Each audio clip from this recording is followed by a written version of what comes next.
بسیار مادران تاجیک در انتظار فرزند هستند که حاضر بچه میبید، حاضر بچه دایم چشم به تیریزه و در است که بعداً محیط آنها را دگرگون کرده است. نه یاد وطن میکنن، نه یاد مادر میکنن، نه یاد فرزند. پس قصه از همسایه ام را من به یاد میارم.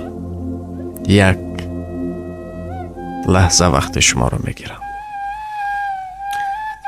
ای پسر، برخیز و دو که مادری زارت گذشت.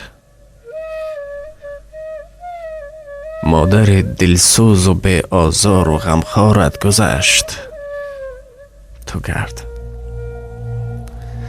تو در این شهر غریبی به خبر تنها و زار، مادر در یاد تو بر غم گرفتارت گذشت. تو نمیدانی ولی او آخیران بیمار شد. مادری بیچاره و از درد بیمارت گذشت. از سحر تا شام پسی در انتظارت می نشست. مادری در انتظار ایستاده بیمارت گذشت. دایما از تو به ما می گفت، می خندید. او می گفت بچم این، بچم آن، و این تعریف میگه.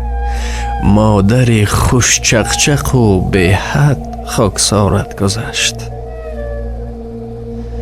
گاه گاه از حوله ما آب می برد با ستیل. مادری آزاده و هم تازه کردارت گذشت. زندگی تلخ است و شیرین، صبر می باید کنی.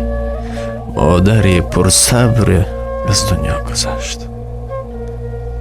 در شبانگه یاد مادر می برد از دید خواب. مادری بیچاره چشم در ره فرزند بی پروا گذشت.